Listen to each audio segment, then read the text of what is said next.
Hello designers! Artist with Sahas YouTube channel එකට ඔයාලව සාදරයෙන් පිළිගන්නවා. ඔන්න මම අද ආවේ අපේ graphic designing tutorial set එකේ දෙවෙනි tutorial එකත් අරගෙන.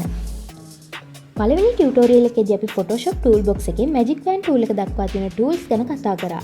ඉතින් අද බලමු ඊළඟට තියෙන tools මොනවද කියලා. අපිට මුලින්ම කතා කරන්න තියෙන්නේ crop tool එක ගැන. crop tool එක පාවිච්චි කරන්නේ ඔයාලා import කරගත්ත image එකක් ඔයාලට ඕන කරන size එකකට cut කරලා හදාගන්න. හරිම ලේසි. crop tool එක select කරාම image එක වටේට පෙන්වන මෙන්න මේ box shape එකේ lines වලින් ඇදගෙන ගිහිල්ලා ඕන කරන part එක select කරන්න විතරයි ඔයාලට තියෙන්නේ.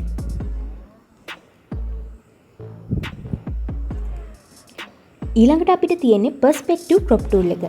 මේක ටිකක් විශේෂ tool එකක්. ඔන්න මේ tool එක use කරන්නේ angle එකකට තියෙන image එකක් හරි logo එකක් හරි ඕනම දෙයක් select කරලා ඒකේ front view එකක් ගන්න. ඔයාලට බලා ගන්න පුළුවන් මෙන්න මේ විදිහට ඔයාලට ඕන කරන image එකේ ඕන කරන කොටස select කරලා ඕකේ කරාට පස්සේ ඔයාලට ඒ image එකේ angle view එක වෙනුවට front view එකක් පෙන්වනවා. ඊළඟට අපි කතා කරමු slice tool එක ගැන. slice tool එක use කරන්නේ image එකක් slices වලට වෙන් කරගන්න. ඔයාලට කැමති image එකක් Photoshop වලට import කරලා ඒකේ slice කරගන්න ඕන කොටස මෙන්න මේ විදිහට select කරාම image එක slices වලට බෙදෙනවා. මෙතන ඔයා define කරගත්ත slice එකට අමතරව auto generate වෙලා තියෙන තවත් slices කීපයකුත් බලා ගන්න පුළුවන්.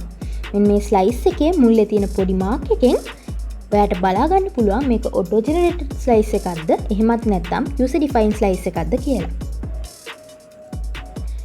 ඊළඟට තියෙන්නේ slice select tool එක. මේ tool එක නම් පාවිච්චි කරන්නේ එකම එක කාර්යයක් සඳහා විතරයි. ඒ ඔයාලා ඉස්සෙල්ලා slice tool එකෙන් define කරගත්ත slices slice select tool එක පාවිච්චි කරලා ඔයාලට පුළුවන් move කරගන්න ඕනම තැනකට. ඊළඟට අපි යමු eyedropper tool එකට. eyedropper tool එක පාවිච්චි කරන්නේ colors select කර ගැනීම සඳහා. ඔයාලට select කරගන්න ඕන color එක උඩට මෙන්න මේ eyedropper tool එක අරන් ගිහිල්ලා එතන click කරාම ඔයාලට බලා ගන්න පුළුවන් මෙතන colors indicate කරන box එක ඇතුලේ ඔයාලා select කරපු color එක indicate කරනවා.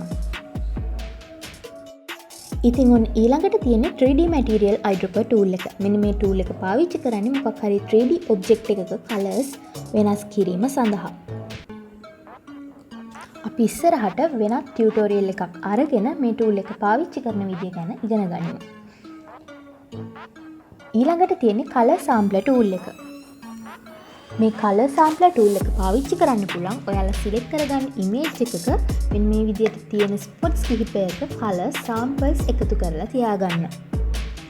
ඒ වගේම උපරිමය samples 10ක් වෙනකම් ඔයාලට samples එකතු කරන්න පුළුවන්. ඊළඟට තියෙන ruler tool එක. මේ ruler tool එක පාවිච්චි කරන්නේ මොකක් හරි object එකක measurements ගන්න. ruler tool එක select කරලා ඔයාලට measure කරගන්න ඕන object එක දිගේ මෙන්න මේ විදිහට ruler එකකින් ඇඳගත්තාම ඔයාලට බලා ගන්න පුළුවන් උඩ මෙන්න මේ status bar එකේ ඔයාලට පෙන්නනවා ruler tool එකෙන් ඔයාලට ගන්න පුළුවන් measurements මොනවාද කියලා. ඊළඟට අපිට තියෙන්නේ note tool එක. note tool එක පාවිච්චි කරන්නේ ඔයාලා මොකක් හරි image එකක් edit කරගෙන යන අතරතුරේදී ඔයාලට note එකක් දාගන්න ඕන වෙනවා නම්. එහෙම නැත්නම් අපේ customer මේ image එක මේ edit එක view කරලා බලන අතරේදී එයාට මොකක් හරි වෙනස්කමක් කරගන්න ඕන කමක් වෙනවා නම් එයාට පුළුවන් මෙන්න මේ note tool එක අරගෙන එයාට වෙනස්කම කරගන්න ඕන තැන note tool එක click කරලා අදාළ කරන note එක මොකක්ද කියලා දාන්න.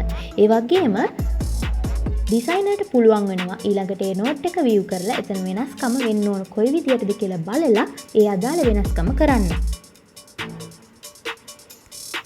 ඊළඟට තියෙන්නේ count tool එක. මේ count tool එක පාවිච්චි කරන්න පුළුවන් ඔයාලා මොකක් හරි image එකක් edit කරගෙන යද්දී ඒ image එකේ count එකක් අපිට add කරගන්න ඕන නම් ඒ කියන්නේ එක වගේ අපි හිතමු circle එකක් කියලා අපි circles 10ක් අඳිනවා.